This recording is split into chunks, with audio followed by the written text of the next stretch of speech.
Hola, ¿cómo estás? Bienvenido a un nuevo video para tu canal Temas de Ingeniería Eléctrica. En el video de hoy estaremos viendo el contactor.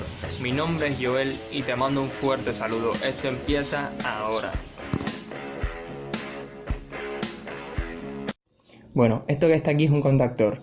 ¿Y qué es un contactor? Es un dispositivo de accionamiento eléctrico. Ya, ¿pero qué es un dispositivo de accionamiento eléctrico? Por ejemplo, un interruptor como este que todos tenemos en el hogar. Cuando accionamos ese interruptor, estamos haciendo que circule corriente hacia una carga. La mayoría de las veces cuando usamos ese interruptor es para apagar o encender luces. O sea, un dispositivo de accionamiento eléctrico vendría siendo un dispositivo que en el momento que lo usamos estamos provocando que circule corriente hacia una carga eléctrica, haciendo que ésta funcione. Entonces, ¿cuál es la diferencia que hay entre estos interruptores que todos tenemos en casa y un contactor? Se diferencian en muchas cosas, pero vamos a enfocarnos en una: el nivel de potencia que soportan.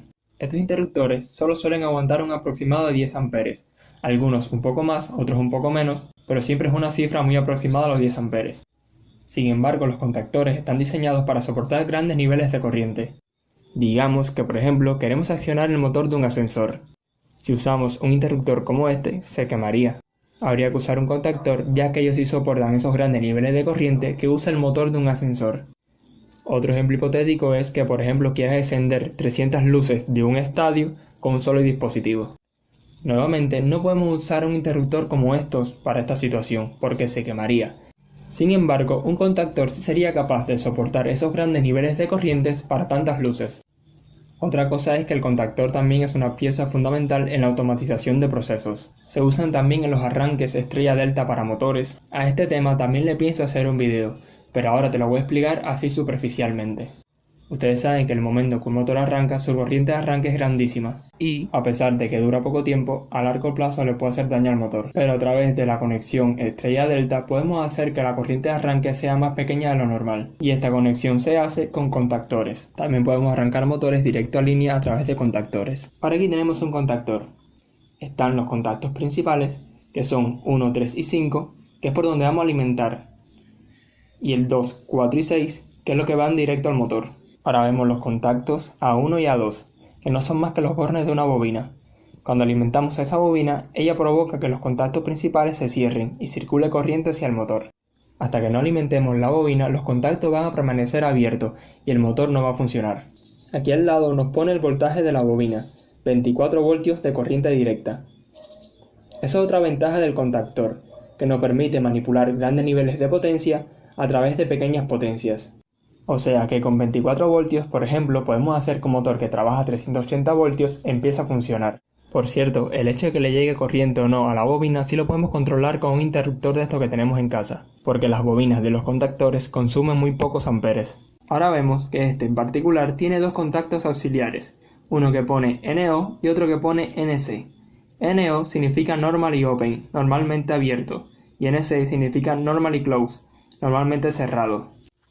Son contactos que cuando no hemos alimentado la bobina, o sea los contactos principales están abiertos, ellos se mantienen como dicen. El que dice normalmente cerrado, se mantiene cerrado. El que dice normalmente abierto, se mantiene abierto. Ahora, cuando alimentamos la bobina, esos interruptores cambian su estado. El que estaba cerrado pasa a estar abierto, el que está abierto pasa a estar cerrado. Se le pueden dar diferentes usos a los contactos auxiliares, depende de la situación. Por ejemplo, para hacer el circuito de marcha paro, que es el que están viendo en la pantalla, necesitamos hacer lo que se llama autoenclavamiento del contactor. Y para hacer eso vamos a usar los contactos auxiliares. Y esa es otra de las ventajas del contactor, y es que podemos accionar el circuito a distancia, lo cual es mucho más seguro para el operario. Que por cierto, eso también lo vamos a ver en otro video, así que recuerda suscribirte para que no te lo pierdas. Y aclarar que en caso de ser necesario se le pueden acoplar más contactos auxiliares. ¿Cómo funciona un contactor? Un contactor tiene varias piezas, pero vamos a ir ahí al mecanismo principal. Un contactor consiste en un núcleo ferromagnético que tiene una bobina enrollada. Al nosotros hacer circular corriente por esa bobina, ese núcleo magnético se magnetiza y atrae una pieza móvil. A esa pieza móvil están acoplados mecánicamente los contactos principales y los contactos auxiliares. Por tanto, la pieza móvil al ser atraída hacia el núcleo va a hacer que los contactos principales cierren y empiece a circular corriente hacia la carga. Una vez que dejemos de energizar la bobina, un muelle será el encargado de llevar la pieza móvil a su posición original, abriendo los contactos. ¿Cómo se clasifican los contactores? Los contactores se clasifican según el tipo de carga que se vaya a accionar.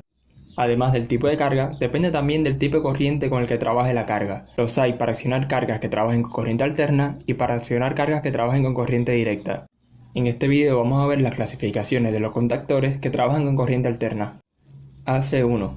Son contactores que se usan para cargas poco inductivas, cargas que tengan un factor de potencia mayor o igual a 0,95. Por ejemplo, lámparas incandescentes, calefacciones eléctricas, etc. AC2.